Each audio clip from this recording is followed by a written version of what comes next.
Tähelepanu! Tere tulemast teatrisse! Palun pange oma mobiiltelefonid hääletuks. Pildistamine ja filmimine on kohustuslik. Algab etendus Rakvere linna rahvas ja röövli. Toretad vaatamist.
Rakvere on üks üsna väike, aga väge täis linn. Selles linnas elavad kõik rõõmsalt ja sõbralikult. Siin on juuksur, kes teeb soenguid. Linnas on pagar, kes küpsetab leiba ja kokk, kes valmistab maitsvat toitu. Haiguse korral saab abi doktori käest. Korda peavad tublid politseinikud. Ja lihapoes töötavad usinad müüjad. Suur osa linnakodanikest laulab soolareed segakooris. Seda juhendab koorijuht.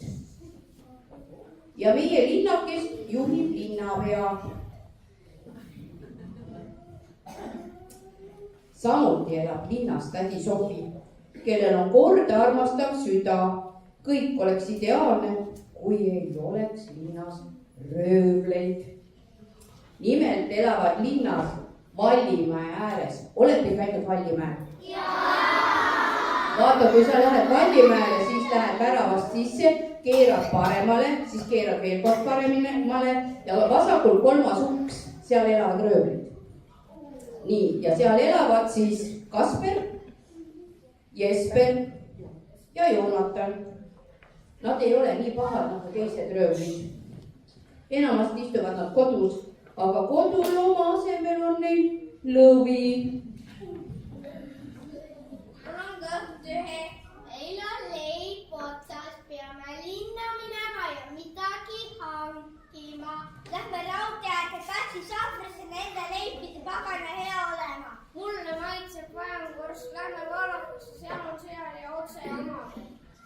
Siis ei jää muud üle, kui täna öösel peab minema röövima. Niipea kui pimedaks läheb, asume teele. Niipea kui pimedaks läheb, kotid ja ämber kaasa. Kotid ja ämber kaasa. Niipea kui öö ja pimedus saabusid, panid röövlid röövlimaja ukse lukku ja läksid Vaalakasse, Vajangu lihapoodi ja raudteäärde Pätsi sahvrit röövima.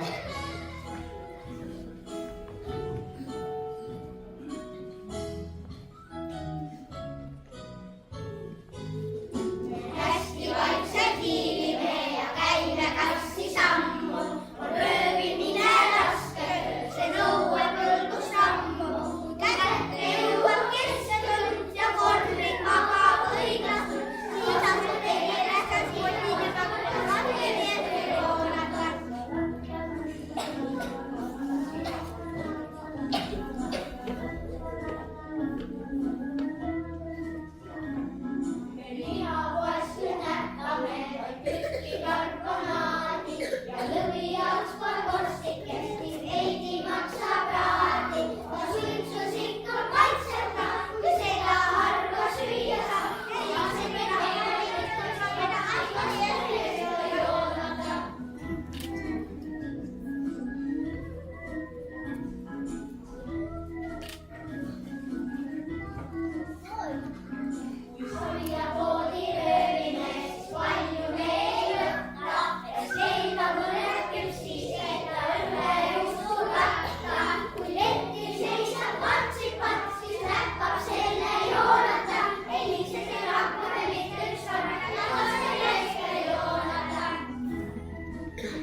järgmisel päeval sai pagar hirmus vihaseks, kui ta poodi tulles avastas, et röövlid olid öösel vargil käinud. Nüüd lähen ma küll politseisse ja kaeban ära. Nad peavad röövlid arreteerima. Tere, nii sassina või ei lähe. Röövlid öösel röövimas käinud. Nad tuleb kohe arreteerida. Hakkame sellega tegutsema. Rakvere linnas elab tädi Sofi. Sofi nägi seda vestlust pealt ja oli väga kuri.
Pärast röövimise ööd jäid Kasper, Jesper ja Joonatan tühjaks ajaks koju oma majja. Majas oli kõik nagu röövlitel tavaliselt, kõik oli pilla-palla. Iga päev nääklesid röövlid selle üle, kes peaks koduseid töid tegema. Keegi ei koristanud, keegi ei teadnud, kus miski asi on. Segadus läks aina suuremaks. Kasper, Jesper ja Joonatan sebisid aina mööda maja ringi, otsisid särke, pükse, tasse, toidunõusid ja kõike muud taga.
Võib-olla saaksime kelleks ja röövida. Me röövime siia preili tädi Sofi, sest ta oskab hästi süüa teha ja maja korras hoida. Aga ta on vist hirmus puri. Niisugused kolm röövlit ei karda ju ametist lasterahvast. Kuidas me ta röövime? Me hiilime linna, siis majja, kus ta elab ja röövime ta magamise ajal ära. Äkki ta ärkab üles? Ei ärkata üldse, kui meie ta röövime. Siis lähme.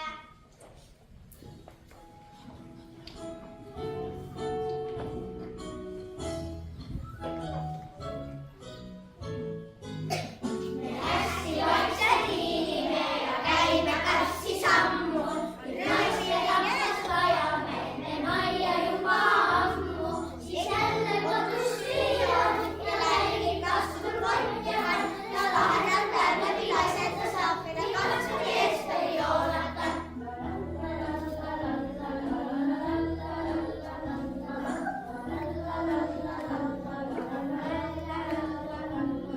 Ta hakkab lõvi passima ja toodki puhtala süüi.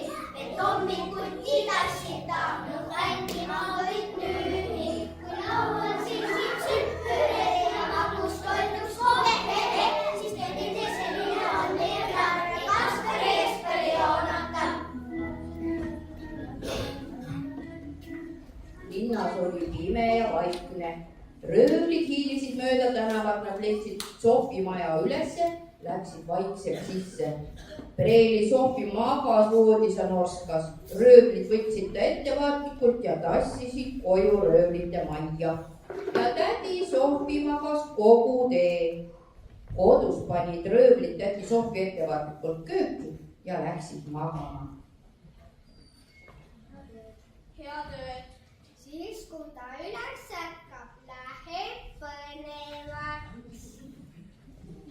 Järgmisel hommikul kell 7 ärkas Sofi ülesse. Siin on kohutav segadus, kes selles seapesas küll elab? Meie? Ah nii, seda ma arvasin, tulge siia ja öelge ilusasti tere. Noh, olen Kasper. Tutvust ennast natukene ilusamini. Ma tutvust ennast nii, nagu ise tahan. Sa ei tohi daamile iialgi niiviisi vastata. Mina vastan nii, nagu ise tahan. Järgmine. Minu nimi on Jesper. Mina olen Joonatan. Aga mispärast mina siia majja olen sattunud? Tädi Sofi, me röövisime teid ära. Ja arvate, et see on ilus tegu? Ilus on mitte, aga meil on peremeest tarvis. Kes tube korras hoiaks ja hästi süüa teeks. Ja mida teie teete? Meie teeme seda, mida me ise tahame. Ah nii.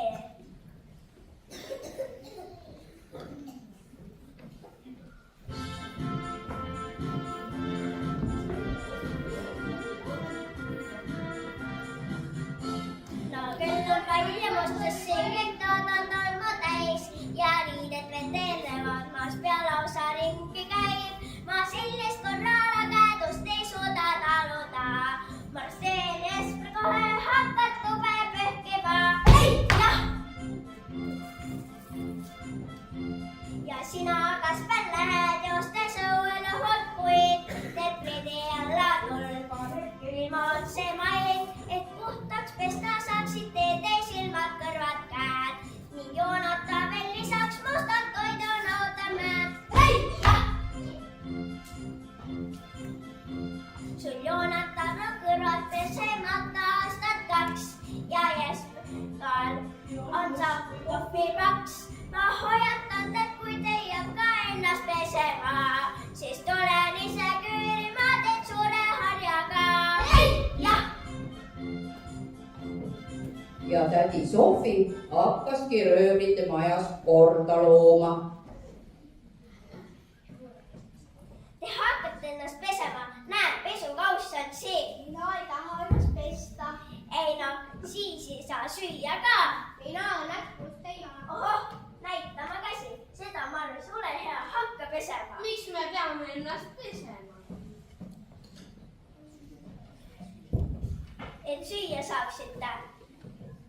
Nüüd oli lõvi kogu selle lärmi peale üles ärganud. Jesper andis lõvile märku, et see teeks võõrale naisterahvale hirmu. Lõvi sai aru, mida Jesper tahtis ja möiratas Sofi jalgade suunas tigeda ohtliku näo ette. Kasi minema kassirööju, peske ennast puhtaks, kuni ma süüa teen.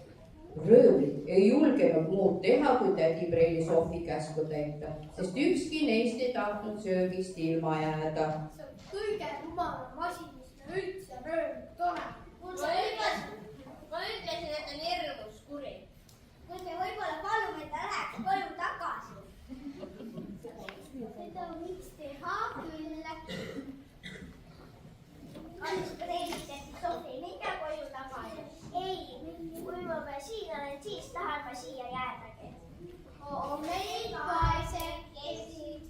Sama päeva pärastlõunal märkasid röövlid, et 3 inimest tulid mööda lagendikku nende maja poole. Need olid politseinikud ja pagar. Röövlid arvasid, et neid tuldi arreteerima ja peitsid ennast ära. Kokk, seaduse nimel avage. Mis lärm see on? See oli tõesti raadiolis ühes esmapäeval tegi Sofi. Ah, nii. Me tulime teid röövlite käest vabastama.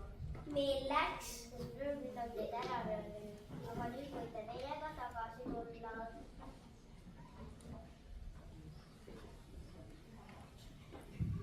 Tänan väga, aga ma jään siia. Mulle meeldib, mul on siin hea olla. Mulle meeldib teistele korra armastust õpetada. Me peame röövlid majja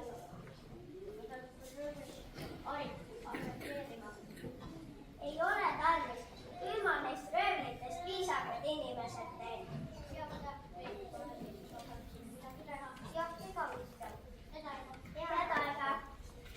Pagar ja politseinikud läksid tagasi Rakvere linna.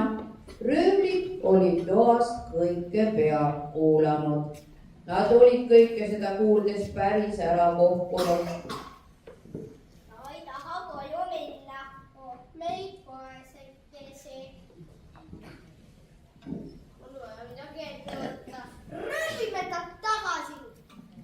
Tore plaan. Röövlid hakkasid kolmekesi rõõmsate röövlid tantsu tantsima. Öösel, kui majas oli kõik vaikseks jäänud ja tädi Sofi oma voodis sügavalt ja magusasti magas, võtsid röövlid ettevaatlikult tädi Sofi ja kandsid ta oma koju tagasi ja tädi Sofi magas kogu tee. Preili tädi Sofi on omal kohal tagasi. Hurraa!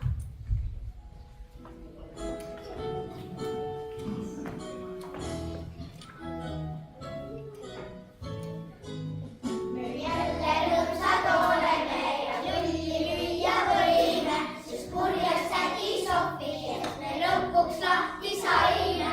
Kõik tesemaad me endiga, kus olla on ju liiga hea. Ei taha see kord vaid mida laste eest ei ole.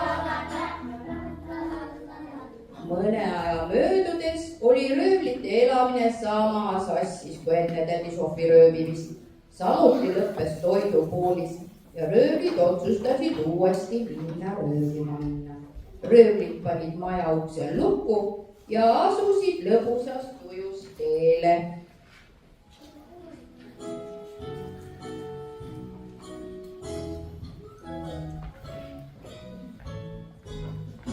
Hästi vaikse kiirime ja käime kassi sammu.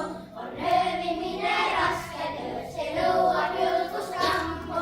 Kui kätte jõuab kesktund ja kornid lava võidlasu, siis asume teele spordil ja raudne kasteri ees ei oodata.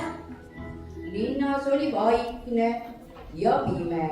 Röövlid hiilisid Pätsi pagari ärisse. Kasper võttis koti välja, toppis sinna leivapätsi ja saia ja üht-teist muudki. Jesper napsas endale suure tüki šokolaadi. Joonatan leidis terve kasti küpsiseid.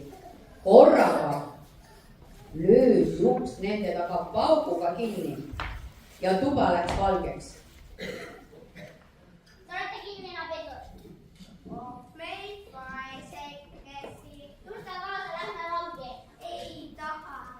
Me hakkame ausateks inimesteks ja lähme ei röövi ega varasta. Me hakkame ausateks inimesteks ja lähme tööle.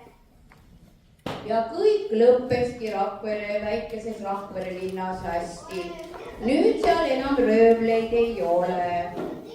Kasperist sai linna tuletõrjuja. Linna linnapea annab tiivri Kasparile. Nii võib plaksutada. Joonatan läks tööle Pätsi pagarialisse. Aga Jesperit sai tsirkuse direktor ja Lõvi läks ka tsirkusesse tööle.